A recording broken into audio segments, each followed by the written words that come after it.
Kosonsoy tumani maktabgacha va maktab ta'limi bo'limiga qarashli 2-sonli davlat maktabgacha ta'lim tashkiloti har kuni bolalarning xursand ovozlari, tarbiyachilarning mehr va e'tibori, rahbariyatning mas'uliyatli mehnati bilan boshlanadi. Bu bog'chaga kelgan bolajonlar ilk qadamlardanoq muvaffaqiyatga intilishmoqda.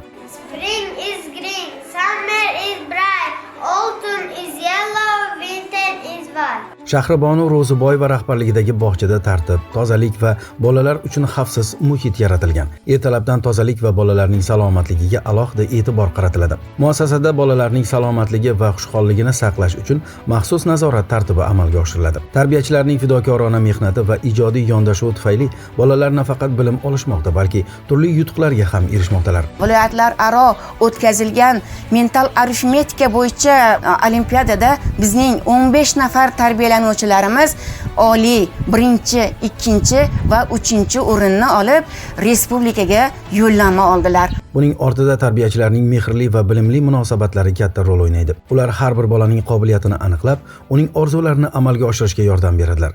Darslar zamonaviy usullar bilan o'tkaziladi. Bolalarning ijodiy faoliyati, nutq madaniyati va jismoniy rivojlanishiga katta e'tibor qaratiladi. 2-sonli maktabgacha ta'lim tashkilotida jami 41 nafar ishchi, pedagog va xodimlar faoliyat olib boradi. Shahribonu Ro'ziboyeva jamoat tarbiyachilarining malakasini oshirishga ham jiddiy e'tibor beradi. Muassasada muntazam ochiq darslar, tajriba almashish seminarlari va amaliy mashg'ulotlar o'tkaziladi. Bu tizimli ishlash usuli ta'lim sifatini yanada oshiradi.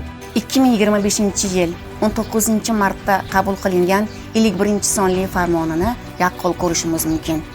Maktab direktorlari, ularning o'rinbosarlari, maktabgacha ta'lim tashkiloti direktorlarining oylik maoshlarini oshirilishi biz rahbarlar zimmamizga katta mas'uliyat va vazifalarni yuklaydi.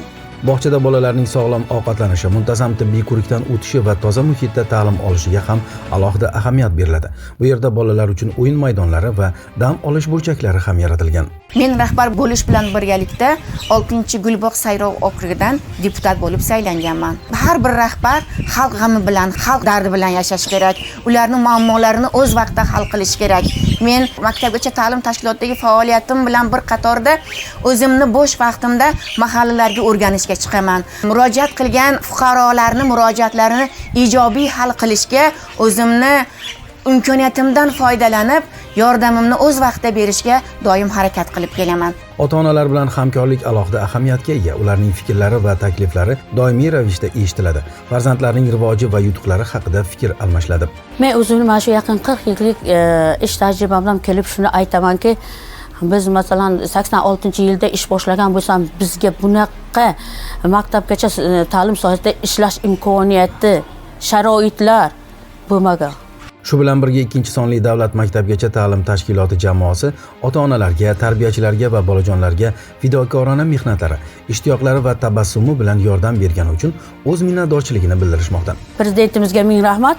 Maktabgacha ta'lim sohasini, maktablarni qishloq xo'jalik ishlaridan ozod etib, faqat bolaga ta'lim tarbiya berish degan narsani mana bizga hozir sharoit qilib berdilar. Ular har bir bolaning shodligini va muvaffaqiyatini oiladek qadrlashadi. Bu bog'cha nafaqat bolalarning birinchi ta'lim maskani, balki ularning ilk muvaffaqiyatlarini qo'llab-quvvatlovchi, orzularga yetaklovchi muhit bo'lib, ma'naviy va jismoniy rivojlanishga xizmat qilib, har bir bolajon uchun yorqin kelajakni shakllantiradi.